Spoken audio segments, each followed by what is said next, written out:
Hello and welcome everyone to our DMC session today about how gamification marketing boosted brand love for Heineken. With me today, Luca, brand manager from Heineken. Welcome. Thank you, and hi everyone, also from my side. Before we start into the session today, we would like to introduce ourselves very quickly. My name is Nicola Spani. I'm one of the co-founders of Brame, and as commercial officer, I have the pleasure to consult our clients every day about how they can use gamification marketing strategies, which they can implement within their marketing funnel. And therefore, Heineken is one of our brands, and we would like to talk a bit deeper today about how they boost the brand love. But maybe Luca, few words about you. Yes, my name is Luca Gatlini. I'm currently Heineken brand manager in the OPCO of Switzerland, so responsible for the brand Heineken in the wider portfolio of the Heineken world. Amazing. Thank you so much for that intro. Today's agenda is basically split into 6 parts and then an additional Q&A session in the end. So first of all, we would quickly talk about the challenges and then about why engagement is crucial in the FMCG industry and for Heineken specifically. Luca will tell a bit more about the positioning of Heineken in the Swiss market. And then we have a deeper dig into the summer campaign where Heineken and their different brands did quite a big campaign where gamification was part of it, how they used or how they worked together with Brame to achieve the result which they achieved throughout their summer campaign. And we make a quick wrap up about the impact of digital engagement of incremental revenue increase. That's the agenda of today, but before we go deeper into the world of Heineken and their summer campaign, we would like to start with an open question. What is the biggest community in the world nowadays? Probably not everyone would guess right, but it is the gamer community with 3.3 billion gamers around the world, meaning people that interact on a regular basis on their smartphones with games, and therefore this community have one thing in common, which is basically that they want to engage actively, they seek for challenge, and by the end of the day they also crave for rewards. And that's why the gaming community has quite a big impact on other parts of the world. And therefore we see that taking certain game elements into a brand engagement level and general into the marketing world can have a great impact, because it can boost engagement, it can increase sales conversions, and by the end of the day as well, the retention part is a big focus. And therefore what we see within the market is that different brands from different industries bet on gamification to maximize their KPIs across the customer journey. You see a few here, a big focus on retail, e-commerce, FMCG, and quick service restaurants. And those brands all have one thing in common, which is basically that they see different challenges within the constantly changing marketing world today. On the one hand, there is a Microsoft study which says that nowadays a goldfish has a higher attention span than a human being, not very favorable for us, but shows that you just need to break through that clutter to emotionally interact with your audience. Then we see that the customer acquisition costs rises very, very fast. And nowadays we see that compared to the last years, it grew by around 222%, meaning as well there you need innovative new ways to acquire customers. And especially in FMCG, the third challenge in here, we see that 82% of purchasing decisions are made at the point of sale, meaning that it is very crucial nowadays to deliver the right message at the point of sale, that a user or a customer purchases your brand and not another one. To summarize, we can say out of these challenges that experiences are very important and crucial, because we see that nowadays people hear a lot, people read a lot, but they don't really remember what they hear and read, and therefore people really remember what they experience. And that's where we want to come in with the topic of gamification. You remember those 3.3 billion community of gaming. We basically take a few elements out, such as the extrinsic rewards, like in the marketing world, often discounts, cool main prizes, or general vouchers. This goes hand in hand with sweepstakes and competitions and promotions that brands have done in the past. However, bringing in intrinsic motivational factors, such as a level of enjoyment, social connectedness, or also a challenge or self-autonomy. This is basically what makes a marketing campaign nowadays very special and brings the results to a new height. Or we want to basically have an impact on three major pillars, which is on the one hand the engagement which a brand can have, often combined as well with data capturing, the whole topic of customer loyalty, and by the end of the day we all care about revenue. So how can gamification be implemented to boost as well revenue increase? And that's what we also want to talk about today, especially about the first pillars, because we see that Brame and gamification marketing in general focuses on engagement, on winning customers, and on retention, and therefore we often see gamification as an optimized tool to drive better content or sweepstakes, to make promotions and offers more efficient, and also to boost retention within gamified apps and loyalty programs.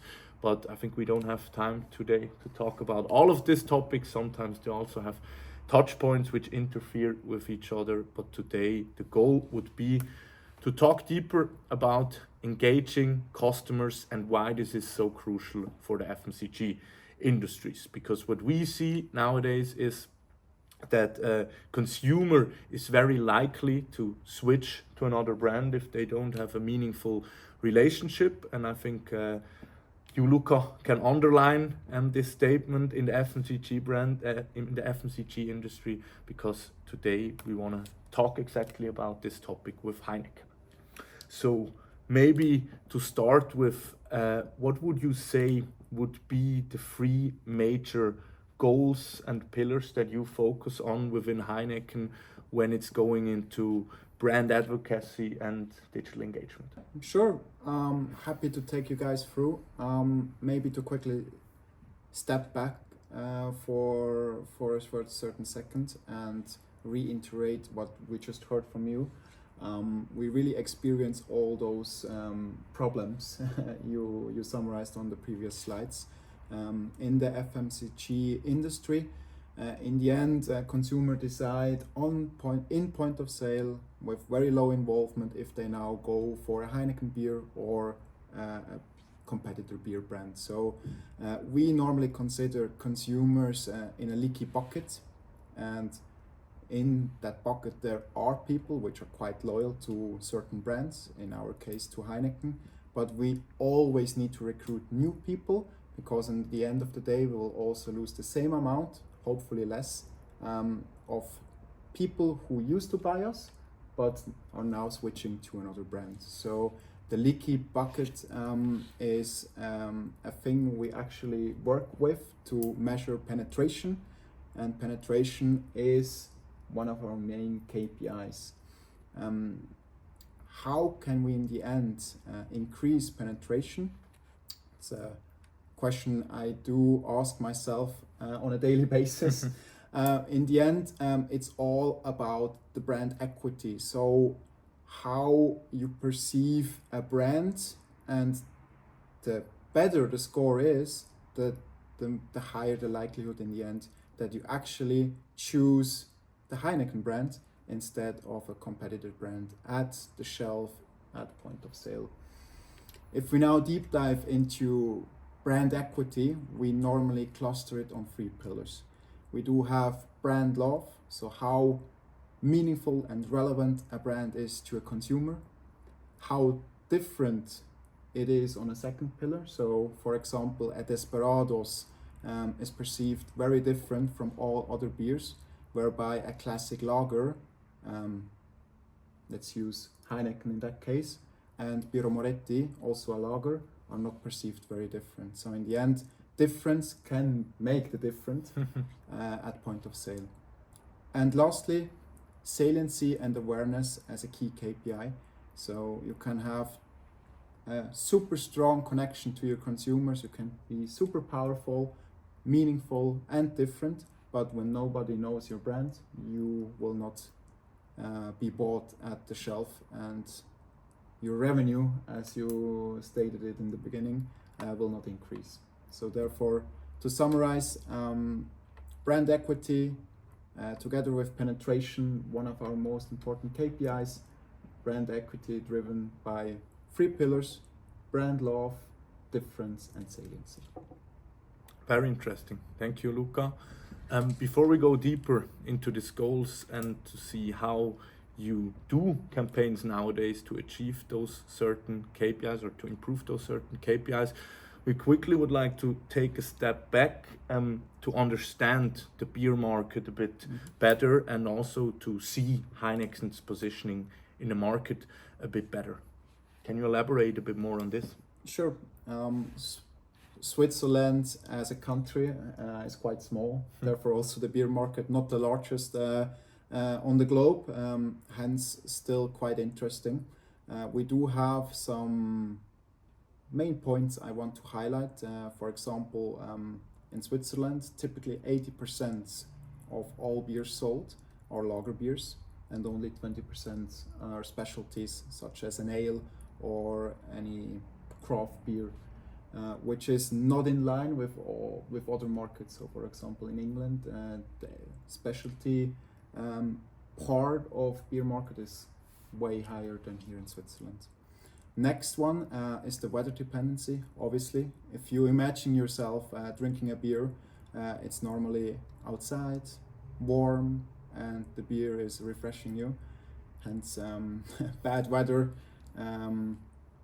cold weather really impacts our sales in the end. And then we do have different channels, and we usually differentiate between on and off trade.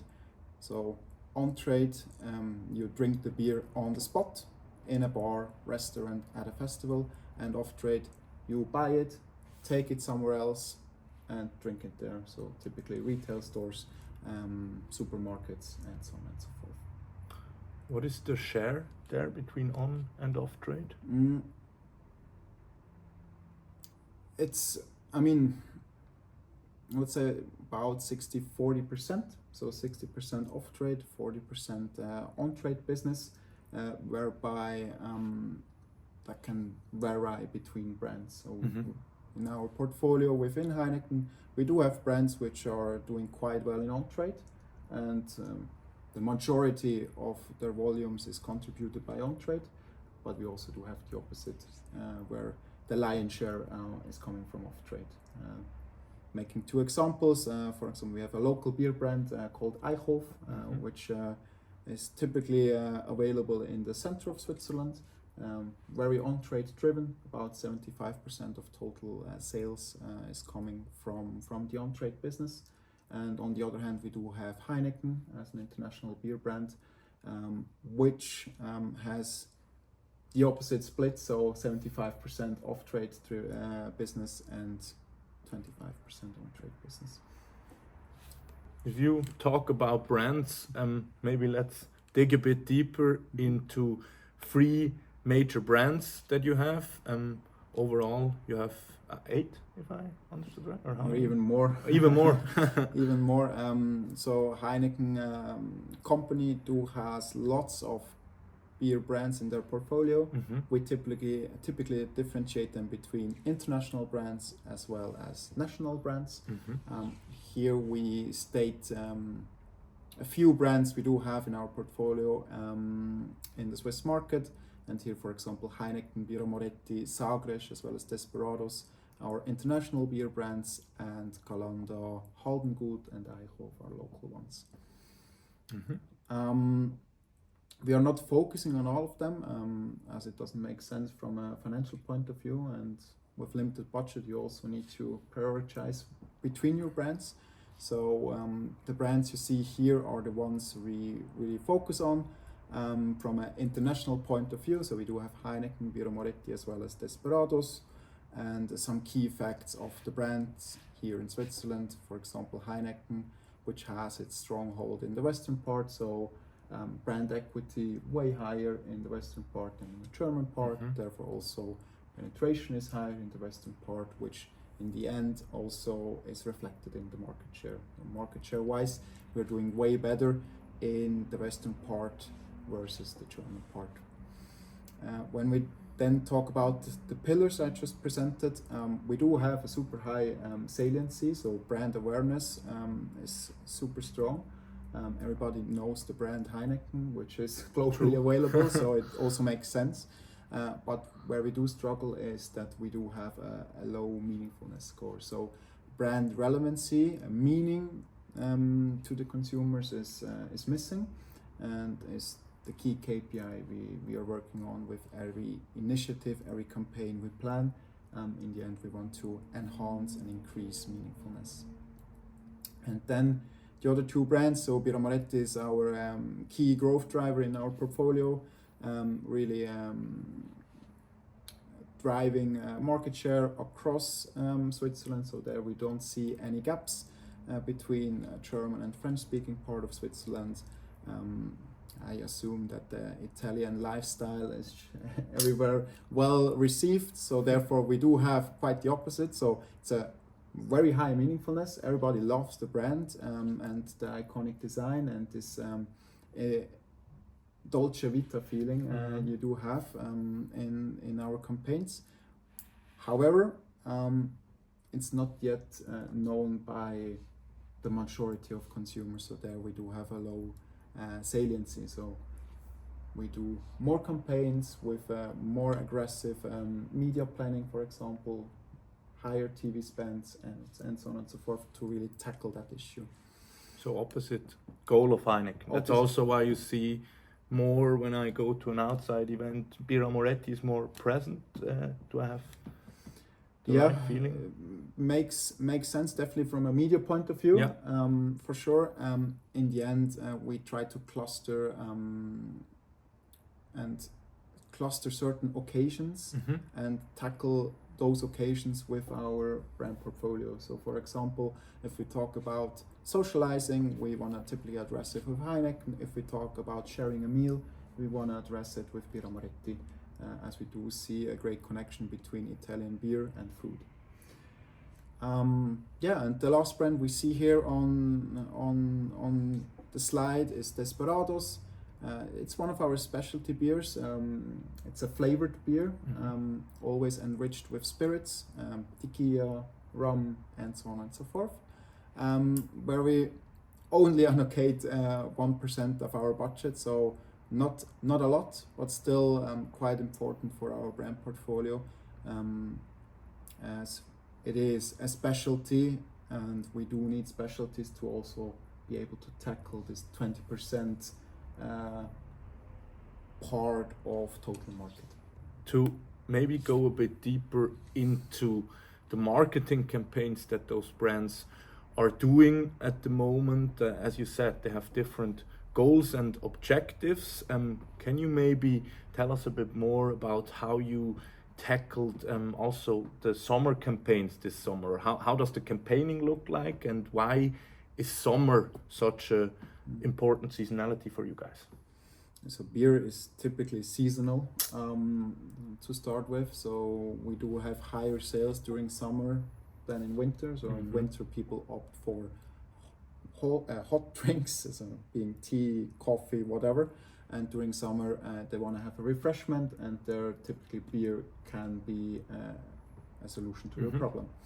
Therefore we also plan our campaigns front-loaded, meaning in the first half of the year and then throughout summer. So we typically try to address consumers early on, so that when they are in a certain decision of which beer should I now buy in our supermarket, that they typically opt then for our beer brands. We usually go with a 360-degree approach, so an omni-channel approach, so to say. We use different types of media above the line as well as below the line. So we're using TV, digital, out of home, as well as experiences, flyers, games, raffles, and so on and so forth. And how did you come to the decision that this time, because I mean your summer campaign you're doing every year, I guess, but this time was the very first time where you included gamification. How did you come to that decision?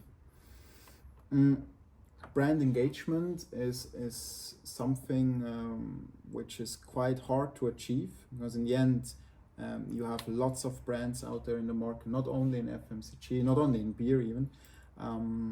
So there is lots of advertisements throughout the cities, in digital, in social, during TV breaks, and it's really hard to cut through the clutter and stand out. So we thought of gamification being an additional element, an additional touch point, who effectively then can address that problem to not standing out enough and not participating in the brand's world. And we believe, and we already have the results, so we know that gamification is able to enhance interactiveness with the brands. Very cool. Did you set yourself a goal during or before that campaign when it came to gamification as well? Yes, we did, but it was hard in the end to kind of, with no experience before, to really set a target. In the end, we wanted to have at least 10,000 people who participates within the game, so start the game and also finishing it, which we overachieved by 3 times, which is super cool. So in the end, we had over 30,000 people who entered the game and also finished it. Before we have a look at these games and its results, maybe just very quickly how we at Brame also see the journey when it comes to developing a gamification concept and a campaign, because gamification is still quite a new topic and there are a lot of options around, and I think for us it's very important that we always connect the overall campaign goal with the game type, with the customer journey and the channels that you use by the end of the day. So that's really the first part, to map the game that you choose with that journey and to define the right flow. Then when you look into those game types that are existing, what we often have are 3 kind of categories with 100 plus templates, but the categories are mostly categorized into knowledge games, into skill games and luck games. And in your case, we see it in a minute, you chose different games for different brands. I think the biggest focus was on that on-pack campaign, but there it's always important to define first the strategy and then go on with the execution. And by the end of the day, what we also did in the end is that we defined not just the game, but also the incentive that is given out within that game and how the price distribution can work. So in our case, we had, for example, with those spin the wheel and scratch card games, a prize manager in the background where you were able to dynamically distribute prizes, in your case different festival tickets, but these are all parts that need to be considered and mapped in order to do the right gamification campaign. And I think to showcase how you have selected the right ones and what you have done, we basically picked 2 kind of events where we want to focus more on this on-pack promotions, just to give an overview of different game examples that are out there. We saw that you have done a personality test quiz around the European Championship, where you basically had the chance to define your fan personality with 3 different questions, and then I think by the end of the day we're also able to win a prize, right? Exactly, yeah. Cool. But that was probably more the smaller campaign which you guys created within the tool. Bigger one was probably more this managed service that we worked out together in combination with this 360-degree campaign and the on-pack. And therefore, we had a focus on Heineken, Birra Moretti, and Desperados, as you said before. And maybe you can tell us a bit more about the three overall campaigns. But then I would say, as you're the Heineken brand manager, makes also sense to have a bigger focus on Heineken itself. Sure. You already quickly touched it. For us, it's super important to have one campaign message through the line so that you can experience the same message at all touch points. Therefore, for all the three campaigns, we adapted our packaging, so primary as well as secondary packaging. In the case of Heineken specifically, we designed 4 different limited editions, all referring to our major sponsorships, being our music festivals throughout summer, the Open Air Frauenfeld, Gampel, Street Parade, as well as Zurich Open Air. So each one got a dedicated design. And on each design, as well as secondary packaging, you had a QR code together with a message, scan and win. So quite easy to understand for our consumers as well. We also empathized then this kind of message and the highlighted on POSM material that you can actually win something when you buy a Heineken pack and scan the QR code. So here you see how the flow was of the game. So as I just said, you scanned the QR code on pack, landed on our landing page where you were able to decide for which festival you want to win tickets, and then you select your festival, the one you wanna go for. I think that's then something where you can quickly step in because it's quite technical, and the solution from Brame. So we worked with a unique access token, which we implemented below the lids and below the crown corks of our products. And together we had, I think, 30 million codes in place. That was quite an effort, I think, from our both teams, but it worked out, as you see. I mean, in the Brame solution, there are different features that are very much focused on the retail and FMCG sector, and I think this access token is one example, which just enables exclusive access to a game. So I think if you wanted to play a game, you always had to purchase a beer, right? So if I wanted to play a second time, I had to purchase another one, for instance. I mean, you could have also or a bigger pack, pack. Also, which good was quite interesting for us, because in the end we also wanted to tie the whole gamification part back to sales. Yeah. And this way we were able to really connect it, because consumer maybe scanned the QR code in shelf and then they wanted to start and play the game and win tickets without buying it. And with this measure, we were actually able to stop all those. Exactly. and forced them more or less to buy and purchase a Heineken, and then they were able to play with the unique access codes. They then landed on a digital scratch card, which is quite easy to understand, I suppose. You just scratch all the pictures you see with the Frauenfeld logo, and if you had 3 ticket icons in a row, you won the main prize, being 3-day passes to the festival. We also worked with consolidation prizes and the function to try again, and if they didn't won, they were able to redirect to the front page and start over again with their next Heineken and unique access code.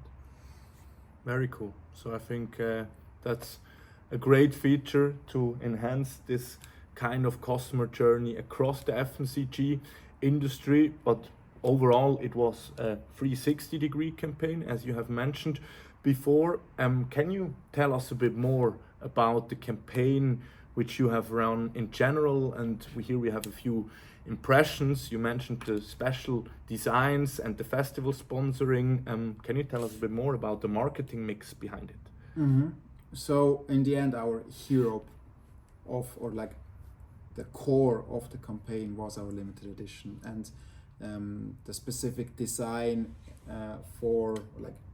which was quite close to the corporate identity of those festivals. So you see, for example, on the top right, the limited edition design of the OMR Frauenfeld can. OMR Frauenfeld is a hip hop festival, and graffiti goes quite well with hip hop.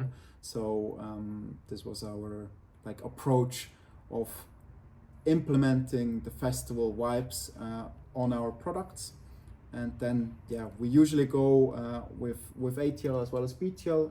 So ATL above the line, all the media channels, meaning TV, out of home, and digital. In digital, we usually select the well-known ones and go with OLDs, as well as online displays and online videos on YouTube, on social, and so on and so forth. And then we also have the below the line activities, which then basically allow you to experience our campaigns live on site at the festival, which you see on the top, on down right, as well as in the middle, which is the official after movie, Heineken after movie of the Open Air Campbell. Looks like a lot of fun. It was indeed. Very cool. So let's talk about numbers, I would say, because you don't just do this for fun, you also do it to achieve something. And as you said in the beginning already, when it came to the gamification campaign, it exceeded the expectations that you had in the beginning. Can you tell us a bit more about these numbers which we see here? Mm-hmm. So we did a rough estimate and thought if 2,500 people per festival sign up and actually want to win tickets, that would be quite cool already. In the end, we ended up with over 30,000, which is 3 times higher than we actually expected. So that was quite cool. And then also when we dive deeper into KPIs, engagement time also quite important, because people choose by themselves that they want to get content from us and do a game which is branded in a Heineken way. So 97 seconds of their attention means quite a lot to us, because normally you already said in the beginning. To the goldfish, to 9 seconds. 9 seconds. So also they're 10 times higher. And then overall, I mean, if we can't go back to the slide, but the problem we do have on the Heineken brand is meaningfulness. So this low brand love in Switzerland, low local relevancy. In the end, with that campaign, we increased meaningfulness by over 10 percentage points, which is quite a lot. And also the transactional volumes, 13 million cans and bottles sold during June and August is quite a lot. All with the specific design, including your games, which you could enter via QR code. Cool. Yeah, 13 million is a good number considering we didn't have the best summer in Switzerland, I would say. So very interesting. Thank you for those insights. Maybe to close up again on this whole campaign and the collaboration we had this summer and that goes on now as well. We may quickly also want to touch base on the different formats, how we work together, because you mentioned it, 30 million beer or 30 million access codes on beers is not something that you do from today to tomorrow. That needs kind of a bit of planning, and therefore here we stepped in with our managed services for bigger seasonal campaigns. Before we have also touch based on it, that we have a software as a service solution with which you can create your own gamification concepts in a modular system. And there are obviously also options to do completely self-service campaigns, and most of our clients do this as well. You experience now both a bit more the focus on managed services and these bigger campaigns. How did you experience the collaboration there with Brame? So in one word, the experience was super good, which is actually 2 words, right? Yeah, basically what we intend to do, I mean, on the one hand, we don't have the skills. So you do have the skills, so you can facilitate with that, which is good. And then when it comes to the collaboration itself, my biggest goal as a brand manager is normally that if I outsource something, that my workload declines, which it definitely did. So Brame is super proactive, thinks strategic, and also has, with all those templates, a variety of starting points, which really helps you to, in the end, come up with a game which fits your needs. Very cool. If you, or I think the whole strategic service and the managed service was mostly also executed from our professional service team and the whole customer success. When you look into the tool itself, you mentioned it already, a lot of templates. Was it easy to use for you and your team? It was quite easy to navigate through.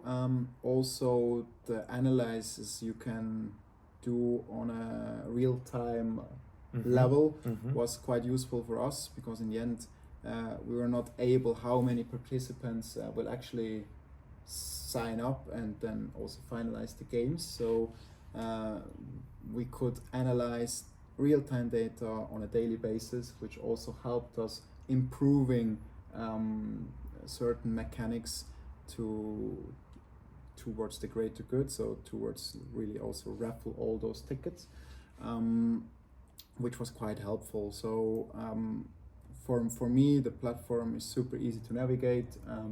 Also, you mentioned Felix, which was our account manager during all the 3 campaigns.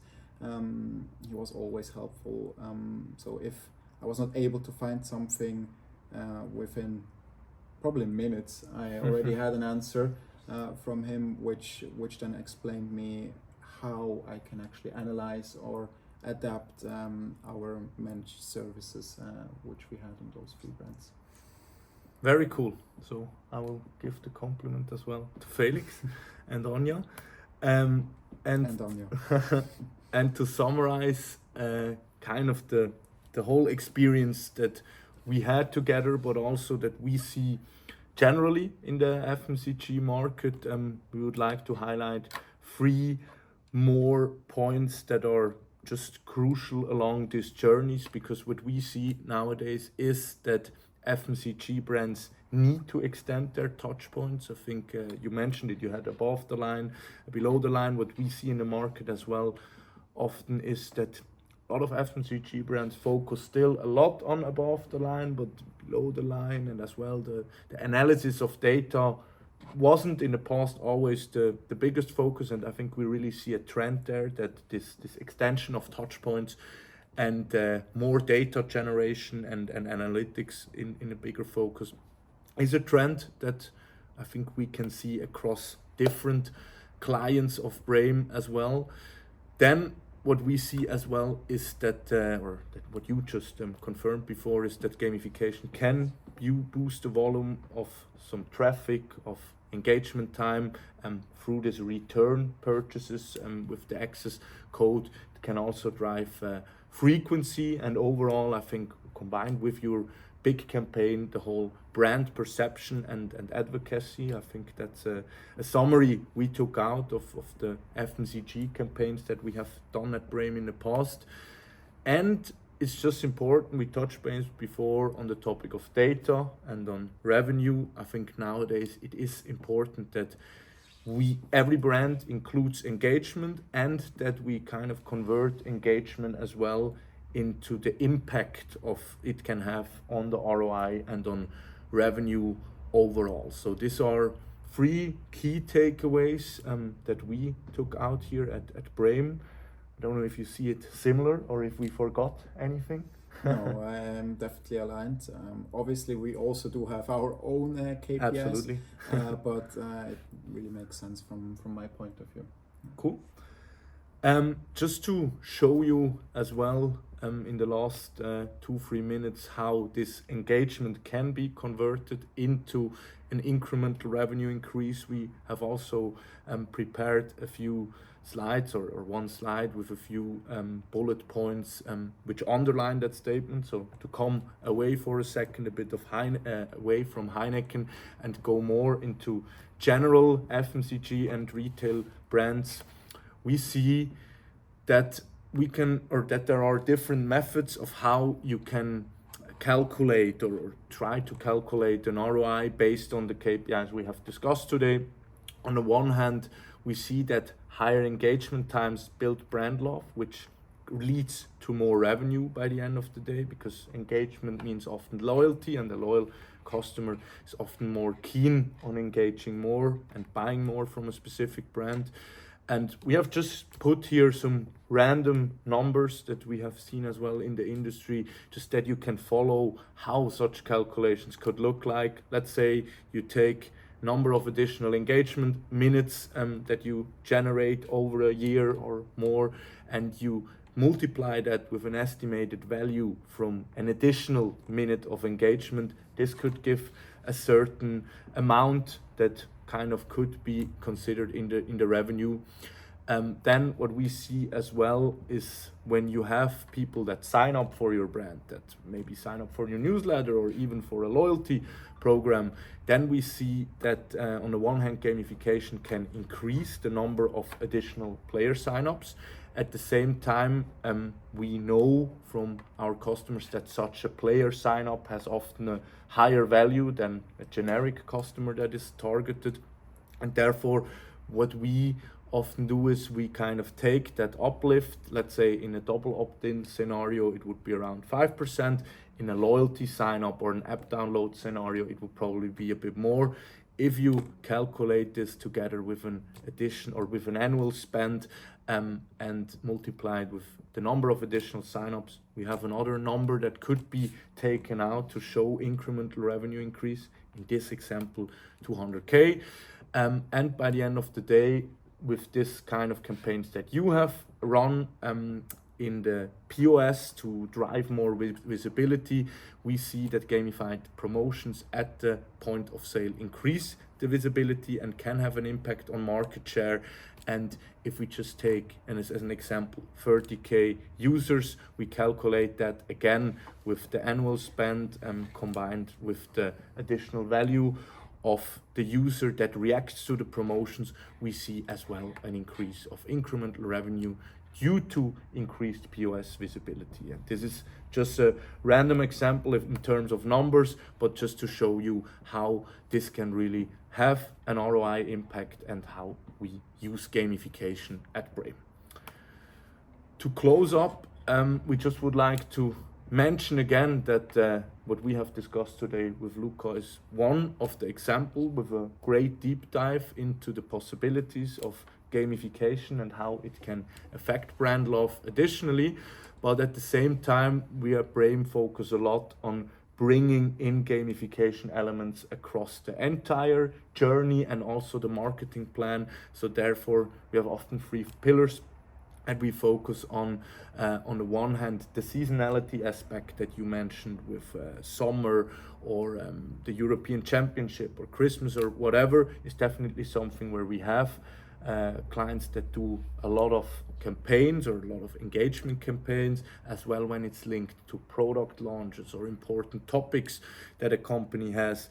But by the end of the day, it's not just a campaigning option, it's also something that goes a bit in this evergreen possibilities of implementing it into a website for a longer time or implementing it into a CRM or marketing automation journey, like if I haven't been 30 days not logged in, or if you have birthday and you get a specific game with a cool voucher. These are options that go also beyond the FMCG industry, because so far this wasn't a big focus of you guys, but we just want to open the possibilities for use cases up a bit for also other industries, and are always happy to talk about these topics with different representatives. And therefore it was a pleasure to me, Luca. Likewise, that you joined our office today to talk a bit about your campaign, and wish you all the best with future campaigns, and hopefully we can implement much more gamification across your journey. We will definitely do that.